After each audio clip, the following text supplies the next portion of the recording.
Fatan akan mencari tahu kenapa Adriana bersikap aneh jika bertemu dengannya. Tadi di jam makan siang mereka tanpa sengaja bertemu di kafe. Seperti dua pertemuan mereka belakangan, Adriana juga hanya memandangnya dengan tatapan yang tak bisa diartikan. Ada sedih, kecewa, dan luka di mata perempuan tersebut, membuat bagian dari rongga dada Fatan sesak hingga mau tak mau memicu rasa penasarannya. Ia harus tahu mengapa hal itu bisa terjadi. Fatan yakin ada sesuatu di antara mereka yang tidak bisa diungkapkan hanya dengan kata-kata semata. Usai bekerja, Fatan langsung pulang. Kali ini semobil dengan papa. Mobil yang disopirinya itu kini tengah melaju di jalan raya yang padat karena ini adalah jam pulang kerja.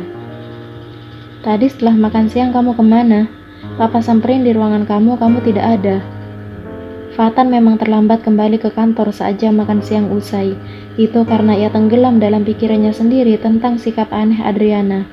Ia sudah bertemu beberapa teman perempuan termasuk teman sekolah, kuliah, dan teman kerjanya. Tetapi mereka tak bersikap aneh meskipun Fatan tak mengingat mereka. Aku makan siang di kafe tadi, Pak. Jawab Fatan seadanya. Oh ya, Papa kenal dengan Adriana. Adriana? Tanya Anto balik. Kenapa kamu tiba-tiba bertanya tentang Adriana? Fatan berasumsi bahwa Papa mengenal perempuan itu, sedangkan Anto merasa heran dan bertanya-tanya apakah putranya itu sudah mulai mengingat sesuatu di masa lalu pra kecelakaan. Tetapi juga berhati-hati untuk tidak membicarakan hal yang sensitif. Aku sudah bertemu dengannya sebanyak 3 kali sejak aku pulang kemari. Memangnya Papa kenal? Fatan mengulang pertanyaan yang sama. Anto mengangguk. Dia anaknya teman Papa. Oh, Fatan mengangguk-angguk. Tapi kenapa Adriana bersikap aneh? Pertanyaan itu sama sekali belum terjawab. Semakin kesini, kebingungan tentang Adriana semakin banyak. Ia harus segera tahu atau dirinya akan terus dihantui rasa penasaran. Memangnya ada apa? Fatan mengedik pertanda ia juga tak yakin. Dia selalu bersikap aneh setiap bertemu denganku. Tapi yang pasti, Fatan selalu melihat lapisan air mata di setiap pertemuan mereka. Apakah dulunya Fatan pernah melukai Adriana sampai perempuan itu terlihat seperti orang depresi setiap mereka bertemu? Apa Fatan pernah melakukan kesalahan yang besar kepada Adriana? Kiranya apa penyebab hingga Adriana tidak mau berinteraksi lebih lama dengannya? Setidaknya minimal itulah yang harus terjawab. Anto mengernyit. Aneh? Fatan menjawab dengan anggukan lantas memperjelas. Dia membuatku merasa seperti aku orang jahat yang sudah menyakitinya. Anto mengangguk samar. Sepertinya ia bisa membayangkan seperti apa sikap Adriana yang Fatan maksud. Ia tahu Adriana depresi. Barangkali penyesalan dan kehilangan sudah menyiksa perempuan itu. Anto merasa kasihan, tetapi ia juga tak bisa memaksakan Fatan untuk mengingat Adriana. Anto menyadari bahwa mungkin ikatan di hati putranya dengan Adriana sangat kuat sehingga takdir mempermainkan keduanya. Mencuri ingatan Fatan tentang Adriana, menyadarkan perempuan itu, lantas mempertemukan mereka kembali di situasi yang sama sekali berbeda. Namun, dengan ingatannya yang hilang, respons Fatan mengenai Adriana masih sekuat dulu. Mungkinkah Adriana akan menjadi alasan ingatan Fatan kembali?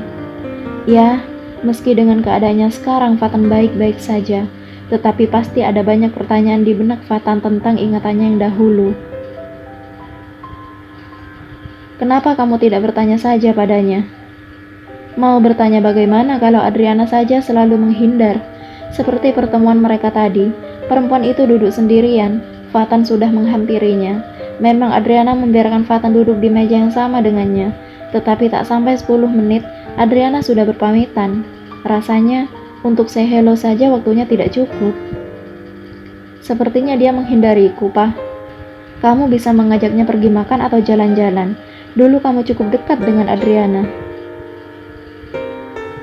Fatan menoleh sekilas. Oh iya? Ia melihat papanya mengangguk. Sepertinya aku memang pernah melakukan kesalahan kepadanya. Tidak ada salahnya untuk mencoba mencari tahu langsung dengan melibatkan Adriana. Dengan pikiran itu, Fatan meminta bantuan papa untuk mengiriminya nomor ponsel Adriana. Dan entah mengapa ia merasa bersemangat untuk menghubungi perempuan itu. Maka dari itu, setelah mandi dan makan malam di rumah, ia segera mengambil ponselnya untuk mengirimi Adriana pesan dalam jaringan. Fatan Adirangga. Hai Adriana, ini aku, Fatan. Fatan menunggu beberapa detik. 2 checklist abu-abu muncul. Tak lama kemudian warna checklist itu berubah biru. Ia menunggu lagi. Dan tebak apa? Adriana mengabaikan pesan daringnya. Ia mengirim pesan lagi dengan pertanyaan apakah Adriana sudah tidur dan masih diabaikan. Fatan memandang ponselnya dengan mata menyipit. Apakah sekarang Adriana memusuhinya? Tapi kenapa? Apa yang salah dengan pesannya? Tak puas karena tak mendapat balasan, Fatan mengirim pesan suara. Hai Adriana, ini aku, Fatan. Kamu sudah tidur ya? Kenapa chatku nggak kamu balas? Pesan suara itu sampai ke ponsel Adriana. Adriana mendengarkannya dan menghela napas muram. Kenapa Fatan malah menghubunginya sekarang? Bukankah lelaki itu tidak mengingatnya? Fatan hanya akan menambah rasa sedihnya jika lelaki itu melakukan ini.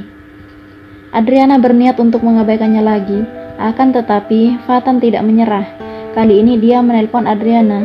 Syukurlah Adriana mau mengangkatnya. Hai, ini aku, Fatan.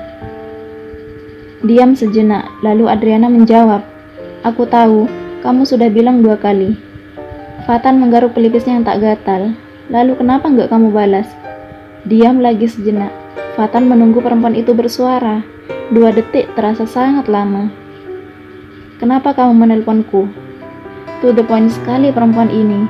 Batin Fatan gemas. Kamu nggak mau tahu dari mana aku dapat nomor kamu? Enggak. Cuek. Diam lagi. Adriana diam. Fatan juga diam menunggu jawaban. Ada apa kamu menelponku? Kamu ada waktu besok siang? Bisa kita bertemu? Enggak ada. Fatan menggertakkan giginya. Kembali merasa gemas karena Adriana selalu menjawab singkat.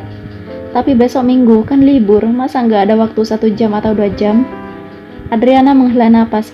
Padahal ingatan Fatan belum kembali, tetapi sifat seenaknya yang melekat kuat di lelaki itu masih sama saja. Mau membicarakan apa?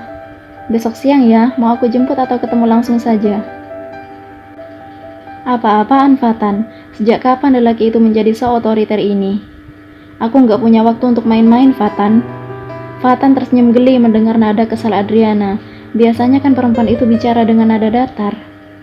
Aku kirim alamatnya ya, kita ketemu di sana saja. Kalau kamu nggak datang, aku samperin kamu ke rumah. Selamat malam, Adriana. Panggilan itu ditutup. Adriana memandang ponselnya tak percaya. Fatan tidak menunggu persetujuannya. Lelaki itu langsung memutuskan. Sementara itu, Fatan merasa senang. Entah mengapa rongga dadanya menghangat. Ia tak sabar untuk bertemu Adriana besok.